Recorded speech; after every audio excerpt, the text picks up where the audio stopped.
예, 여러분 반갑습니다. 어반입니다. 오늘은 카메라 앵글 좀 다르게 잡았습니다. 이게 복도리로 이렇게 잡았는데, 오늘은 다른 게 아니라 제가 이 복도리를 기르면서 느꼈던, 그리고 그 고양이를 기르면서 느꼈던 것들인데, 이런 것들이 인간관계에 굉장히 중요하다, 그런 생각이 들어가지고, 결국 영상을 이렇게 따로 찍게 되었습니다. 우선은 사실 고양이 기른 게 며칠 되지도 않죠. 며칠 되지도 않았는데 그동안 좀 굉장히 많은 것들을 느꼈거든요. 저한테는 굉장히 많은 그 인내심에 대한 빡침을 경험하는 순간이기도 했고, 그래서 저는 이전에 영상 올린 거 보시면 알겠지만 굉장히 조용한 고양이를 원했거든요. 그래서 원래 제 예정대로였다면 브리숏을 제가 데리고 왔어야 돼요. 그래서 브리숏이 영국 고양이인데 되게 빵빵한 회장님처럼 생긴 고양이인데 걔네들이 되게 진짜 영국답게 젠틀맨 같은 그런 게 있거든. 그래서 지금 와서 생각해보면 이게 처음 고양이 기르는 사람에게 제가 추천드리고 싶은 고양이는 제가 아까 말했던 브리숏이라던가 아니면 친칠라라던가 이렇게 좀 착한 애들이 있어. 고양이 중에서도 손이 좀 덜 가고 착하고 인내심 강한 애들이 있는데, 근데 하필이면 이게 제가 잘 몰라가지고 고양이 중에서도 가장 성격이 예민하고 그리고 뭔가 좀 지랄묘로 유명하거든. 얘가 아비시니안인데 아비시니안 블루예요 얘가. 그래서 브리더들 사이에서도 가장 그 지랄묘로 불린 게 벵갈인데 그 벵갈도 한 수 접는 게 이 아비시니안이거든요. 그래서 수의사들한테도 가장 악명이 높은 고양이 중에 하나인데 내가 이 녀석을 데리고 와버렸지.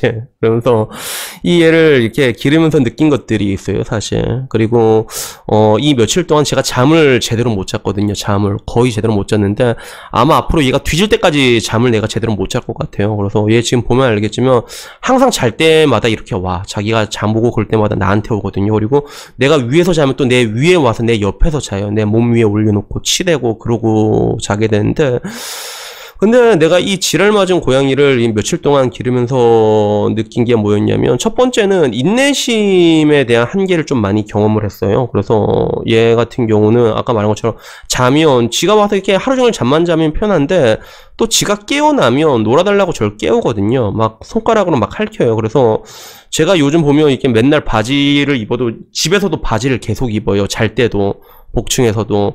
왜냐하면 얘가 핥혀서 깨우기 때문에 좀 이렇게 얇은데 그 발톱이 잘 안 들어오는 것, 좀 두꺼운 옷이 있거든요. 그래서 같은 옷만 이렇게 계속 입게 되는 게 그런 부분들이 있는데, 근데 이게 잠을 사람이 계속 못 자고 그러다 예민해지거든요. 예민해지면 어떻게 하냐면 이렇게 죽방을 한 번씩 때리고 싶지. 죽방을 때리고 싶어요 복돌이. 이렇게 죽방을 때리고 싶은데 한 대 이렇게 빡 때리고 싶은데, 근데 이게 문제는 고양이라는 동물은 원한을 굉장히 오랫동안 기억을 해요. 그래서 멍청멍청하니까, 얘는 좀 멍청멍청하니까 두세 달이면 한 대 이렇게 싸대기 맞아도 잃어버릴 것 같긴 한데, 근데 진짜 고양이 중에서 오래가는 애들은 그 원한을 거의 평생 기억하는 애들도 있거든. 몇 년씩 기억을 한단 말이야. 그러다 보니까 이게 때리고 싶어도 이제 때릴 수가 없는 거지. 참게 되는 것들이지. 근데 인내심이 굉장히 요새 많이 늘어나고 있거든요. 그렇게 늘어나고 있는데, 근데 이 고양이 종 자체가 굉장히 예민한 종이다 보니까 여러 가지 교육 같은 것도 좀 신경 쓰게 되는 것 같아요. 아까 말했던 그런 부분들도 있고, 또 그걸 떠나가지고 지금 여기 보면 컴퓨터 있잖아요. 이 컴퓨터 책상으로는 제가 절대로 못 올라오게 교육을 하고 있거든요. 그래서 이걸 어떻게 교육을 하고 있냐면, 얘가 이게 항상 왔다 갔다 하니까 무릎이면 이 책상까지 되게 가깝단 말이에요. 항상 뛰어넘으려고 하거든요. 그러면 뛰어넘는 순간에 고양이가 싫어하는 호루라기 같은 걸 제가 틀어놔요, 그거를.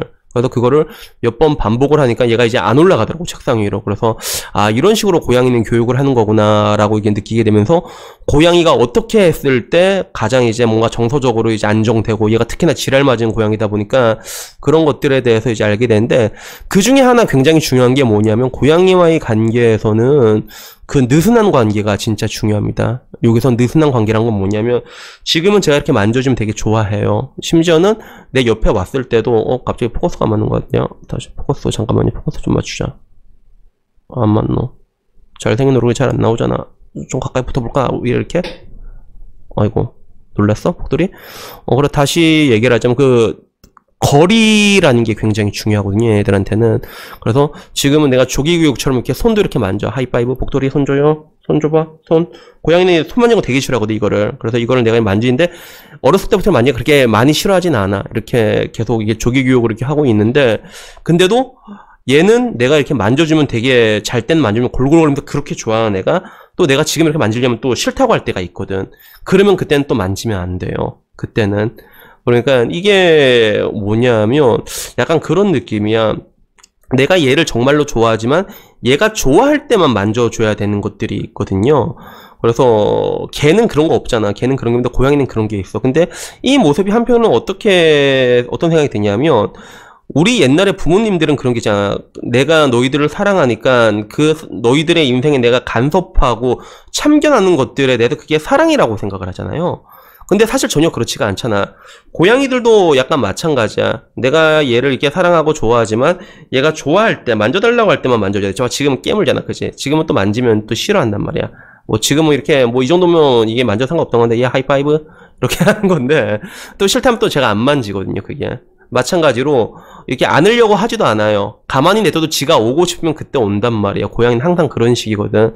어떻게 보면 굉장히 이기적인 새끼 약간 그런 느낌이 드는데 근데 결국에는 자기가 원하는 그 적당한 거리선을 지켜주는 게 이게 굉장히 중요하거든요. 고양이와의 관계에서. 뭐 이거 말고도 뭐 여러 가지 중요한 게 있죠. 이게 계속 말도 걸어주고 그리고 만져달라고 할 때는 이게 스킨십도 해주고 그런 게 중요한데 근데 고양이와 인간관계 가장 중요한 그 관계의 철학은 거리감이 굉장히 중요하다는 거예요. 그래서 얘가 싫어할 때는 어떤 것도 하면 안 돼. 그리고 얘는 한번 싫어하는 행동을 하면 그걸 굉장히 오랫동안 기억하거든요.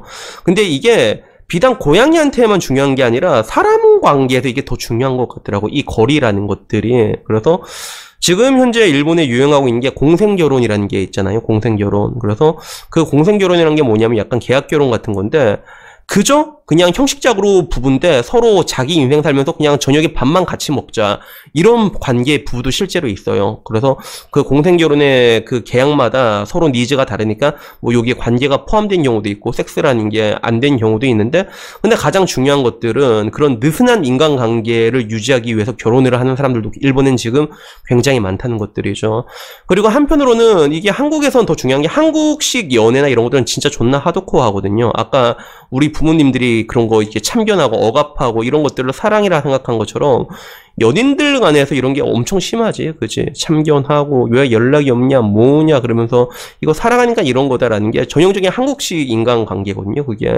근데 이런 것들이 오히려 이제 그런 인간관계를 더더욱더 힘들어지고 병들게 하는 경우가 굉장히 많다는 것들이죠. 그래서 뭐 오늘은 특별한 게 아니라 고양이를 기르면서 느낀 것 중에 하나가 결국엔 그 거리라는 게 굉장히 중요하거든요. 굉장히 중요한 건데 지금은 또 만지면 좋아해, 잘 때는.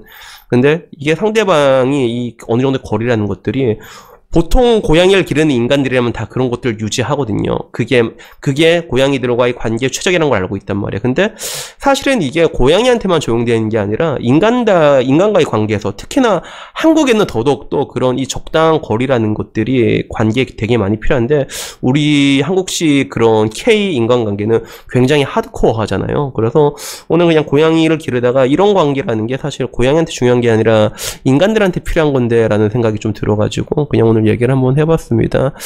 그래서 뭐 여튼간에 뭐 오늘 이야기는 여기까지고요. 제가 뭐 고양이 복돌이를 기르면서 많이 이런저런 것들을 배우는데 근데 이런 관계라는 것들이 앞으로 우리가 인간관계에 있을 때 지금 제가 생각해봐도 지금 잘 지내는 사람들이 있잖아요. 그 사람들 중에서는 오히려 이제 사회 나가서 만난 사람들 같은 경우는 하나같이 전부 다 그 거리를 잘 지키거든요.